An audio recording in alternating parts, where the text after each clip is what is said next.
Magandang hapon po sa ating lahat mga kabayan. Sa ating paglalakbay meron tayong nakita, no? Napansin natin na mag-asawa ito mga kabayan. Nagtatali sila ng per biggest yung kanilang kahoy. So titinan natin, no? Ito ba ay siguro malamang pambenta talaga ito mga kabayan. Ayan po, puro kawayan. No, puro kawayan yung kanilang mga kahoy. Saan kaya gagamit? Panggatong? Madaling matupok yan pag yung panggatong madaling maubos. No, kasi parang ampaw lang yung niyan, yung kanyang apoy. Hello! Good afternoon sa inyo dyan. Ang sweet-sweet nyo naman. Anong ginagawa nyo po dyan? Binta. Ay, binibenta nyo po yung kahoy. Magkano per big kiss? Per tali? 15. Oh, wow. Ang dami na po niyan, ha? Trabaho namin. O, pwede ba tayong mag-usap? Bababa ako? Okay lang? Okay, sige. Madisturbo muna kayo. Hi po. Anong pangalan niyo po, tatay? Benny. Benny. Si tatay Benny. Ilang taon na po kay tatay Benny? 53. 53. Wow. Ito talaga yung pinagkakitaan nyo? Yung pangangahoy? Pangangahoy lang. Bakit kawayan? Puro kawayan? Puro kawayan yung in-order nila. Kawayan, kahoy. Panggatong saan po? Sa kahit anong... Pangkuan sa tinapa.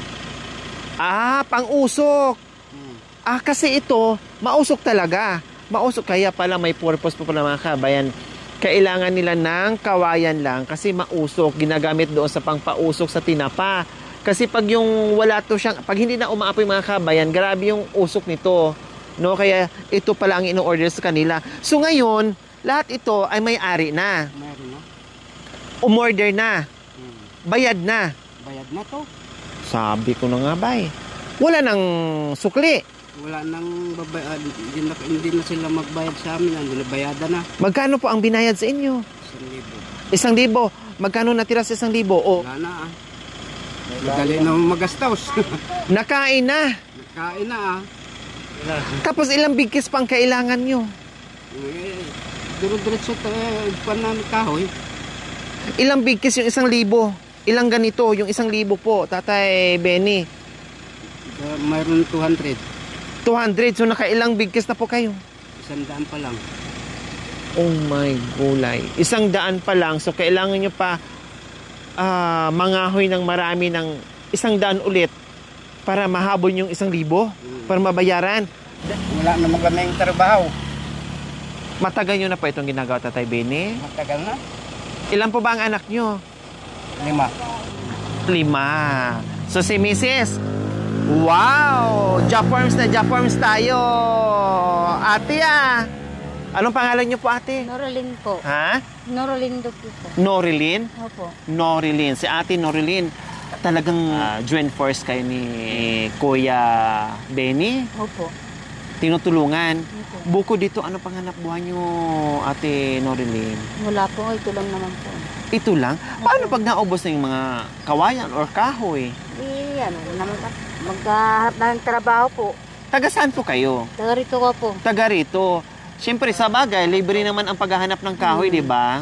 Libre naman. Marami naman mga kawayan na ganyan. Yun nga lang, masipag ka talaga mamulot ng kahoy o pumunta sa mga ganyan, gubat, sa mga masusukal para makapulot ka ng kahoy. Opo.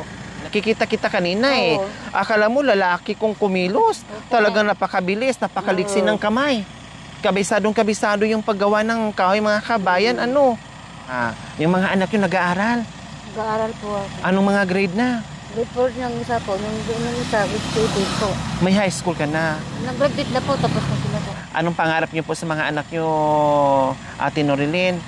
Gusto ko nga po, matatapos na mag-aaral po, tapos tatrabaho na sila mga bata po. Gaganda ang buhay nila. makapagtrabaho sila, makapagtapos sa pag-aaral, makapagtrabaho para gaganda ang buhay na hindi. Ang anak nyo, nagtatrabaho na po ba? Nagtatrabaho na po. Anong trabaho? Construction po. Construction.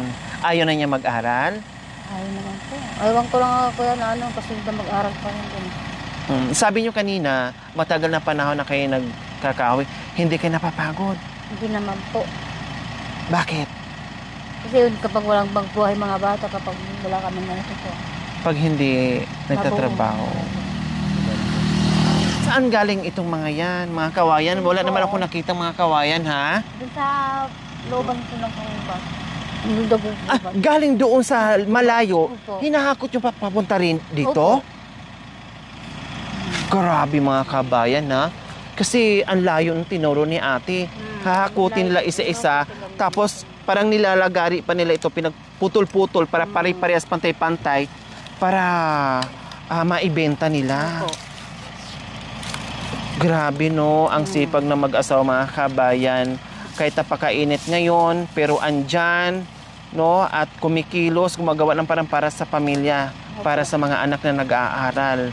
Ito yung mga kabayan na mga tao na namuhay ng patas, ng marangal, no, na sabi ni ate, pag hindi kikilos, paano yung buhay ng mga anak niya? So, kailangan talaga nakikilos ka. Oh, diba? Ano po pala yan, Ate Nori? Kasi sabi ni Mr. nyo kanina, ay ubos na po yung 1,000. Opo, naubos talaga po dahil mayroon pa na baon mga eskwela po nga kapag walang baon. O tapos, Ayun. paano po yung pang-araw-araw? Ubos na hindi pa makautang ulit dahil kailangan pang buuhin yung 200 pieces na big kiss. Utang naman ako. Kunin ko ng paraan to para may para makatapos mga bata. Kayo ba ay nananghalian na? Opo. Anong ulam? Yung mangga inulam namin kanina. Kanin tapos mangga? Opo. Yan, Hilaw ba yan o hinog? Hinog po. Kinain namin. Grabe po mga kabayan, no? Buhay nga naman talaga, no? Dito sa Pilipinas. Buti na lang kahit papaano, hirap sa buhay pero masipag, ayos lang, makakaraos. Pero kung hirap ka na sa buhay, tatamad-tamad ka pa, lalo ka magutuman. Opo. Kawawa yung mga bata. At ang ginagawa yung tali, ano to? Niyog? Buli po. Buli. Ang tibay-tibay pala, So, ganyan po pala mga kabayan, ganyan po ang maglagay ng kahoy. Kailangan ikamada mo siya ng maayos. Opo. Ilang piraso isang big kiss, Ate Nori? 5 po. 5 piraso lang. Tapos, kukunin na po yan dito or kayo ang maghahatid. Hindi po. Pipick upin na dito sa sakyan. Magkano isang tali, ate? 8. 8 pesos? Akala ko 15 pesos. Oo. Ang iba po, yung kahoy, 10. Ang kahoy 15. Pero itong kawayan, 8. Aray. Pala yung kahoy. Ayun, may kahoy pala nandoon sa likod. No, ipil-ipil po ata yan. Pero pag ganito, 8 pesos lang pala. Sobrang baba. No, sobrang mura. Kaya ang 1,000, Diyos ko, ilang pirasong ganito mga kabayan, i-divide mo na lang sa 8 pesos.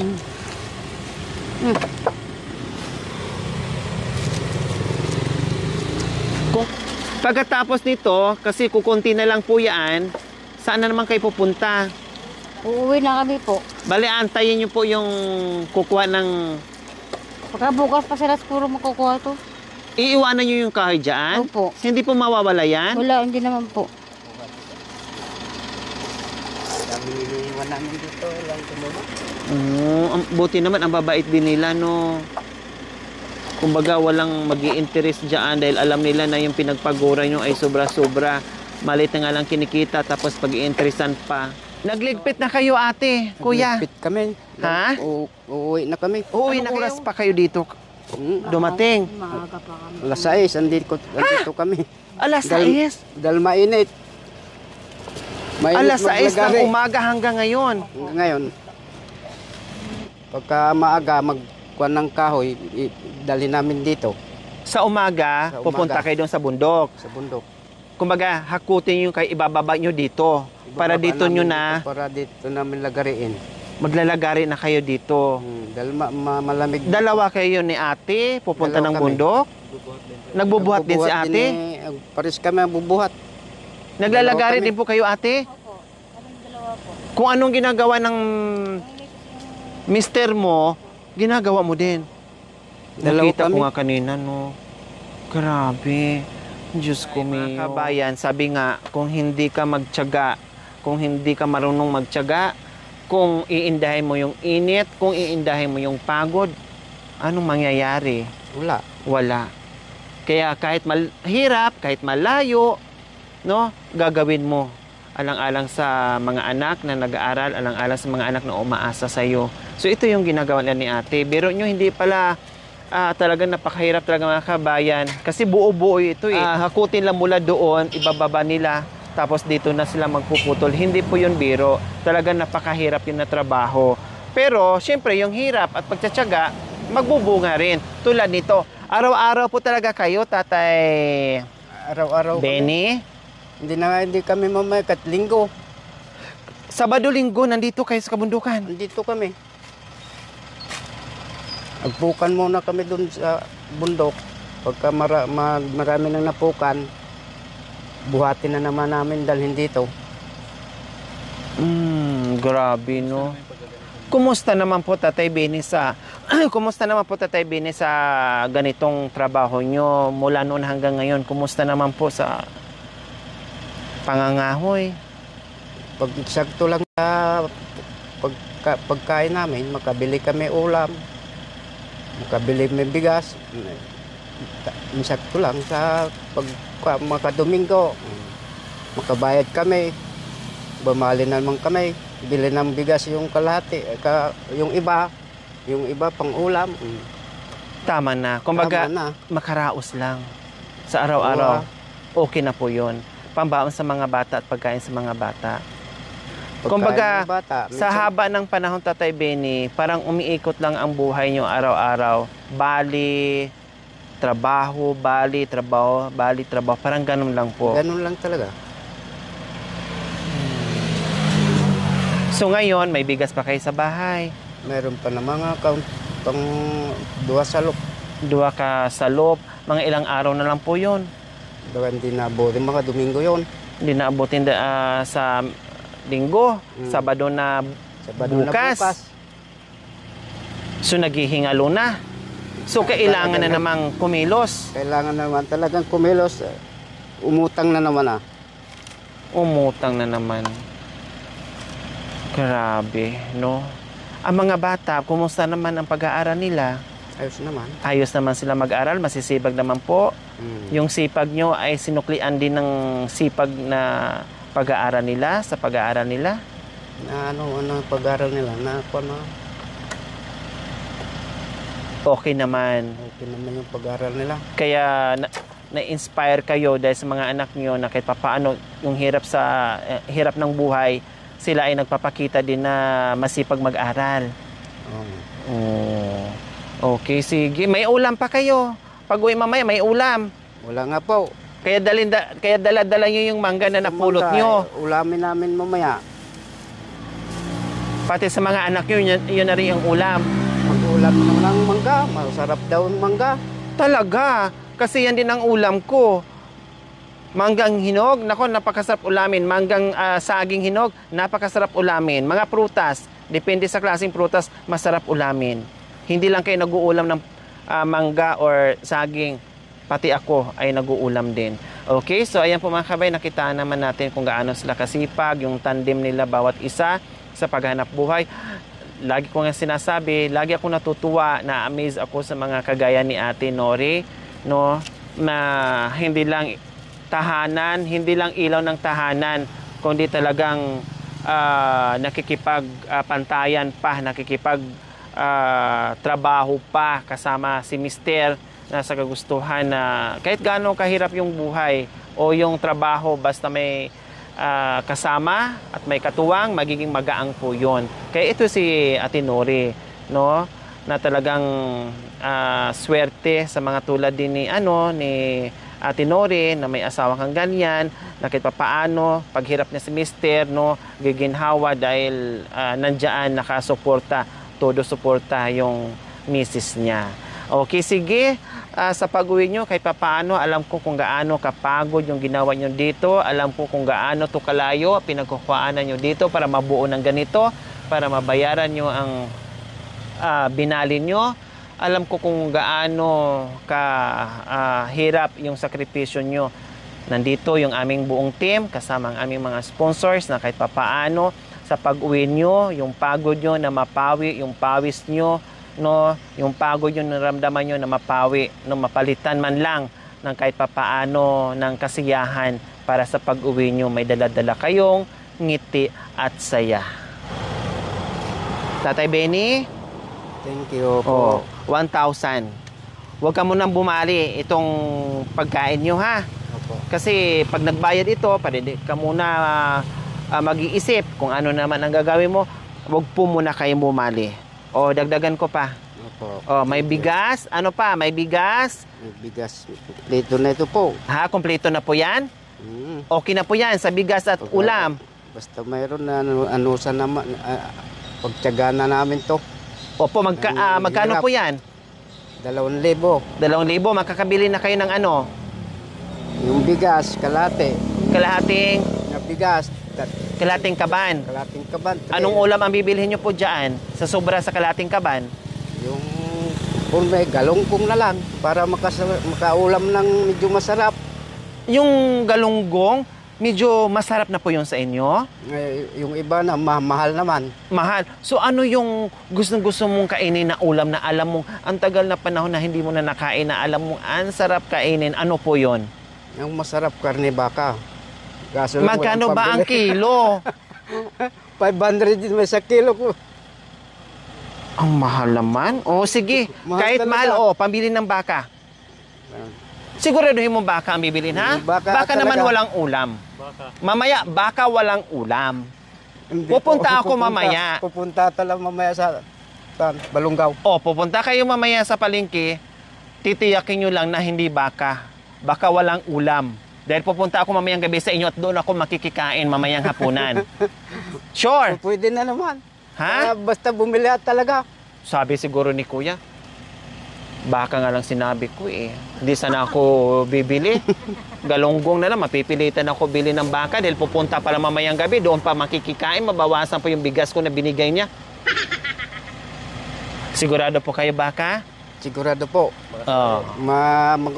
Makatikim lang masarap na maulam. Tama.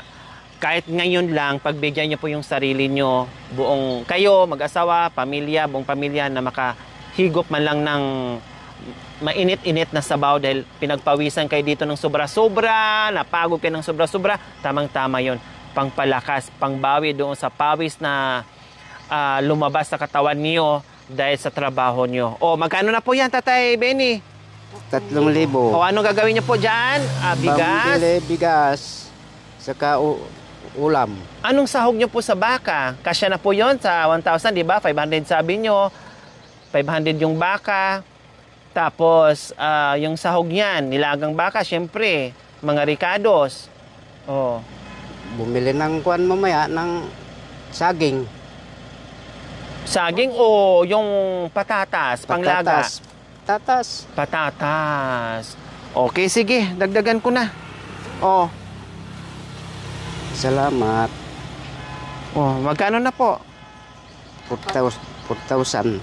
Para walang butal, gawin ko ng 5,000. Saradong 5,000. Ayos na po yan? Ayos na to po kung paano. Pang budget namin. Kahit pagkanayon kami dito, kahoy. Basta mayroon na kaming budget. Medyo guminaway pakiramdam ko. Mayroong pira nga natanggap ko. Biyaya ng Panginoon. Na hindi niya po akalain. Hindi ko akalain nga mayroong darating nga grasya. Masaya po kayo? Masaya na po. Malaking kaluwagan sa inyo, Tatay Benny. Opo. No? Hindi mauubos yan. Sabi nyo nga, yung 1,000 ang tagal pinagkakasya nyo ng ilang araw o isang linggo. No, yan pa kaya. Pwede kayo magpahinga bukas. Sa susunod na naman kayo maggawa ng kahoy, maghakot ng kahoy. Bigyan nyo rin yung sarili nyo na kahit makarelax man lang kayo ng isang araw. No? Na habang meron pa kahit papaano, dahil sabi nyo, araw-araw kayo nandito, kahit Sabado, Linggo, nandito kayo, mag-relax naman kayo ng isang araw. Pinayaan mo na. Ha, tatay ha? Opo. O, tapos, ate, ano pa sa pakiramdam nyo? Ha? Gantong ano, Ha? maganda po. Masaya po kayo. So, ayan po mga kabayan, maraming salamat po sa walang sawang pagmamahal sa aking munting adikain na meron na naman tayong napasaya sa hapong ito, no, na nagtitiis, nagtsatsaga sa ginagawa nila araw-araw. Lumalaban ng patas, namuhay ng patas para sa kanilang pamilya. Kaya maraming salamat po sa walang sawang pagmamahal, Ma'am Miss Jane from Texas. Ma'am Jen, salamat sa biyaya binigay yung sa amin. Malaking tulong po ito sa amin. Ma'am Jane, salamat po. Pagbiyaya po. Aking tulong po amin. So, ayan po mga kabayan, no? Kahit pa paano daw ay lumuwag yung kanilang puso sa kaiisip kung paano yung buhay sa araw-araw. Ganon talaga, no? Sipag at tiyaga lang. Kaya hindi mo talaga alam kung kailan darating yung biyaya na para sa iyo, no? Kung para sa iyo ay talagang para sa iyo. Hindi talaga makaiwas yan kung talagang iyo. Okay? So ayan po mga kabayan. Salamat po. Bye-bye, Tatay Benny and Ate Nori. Salamat po.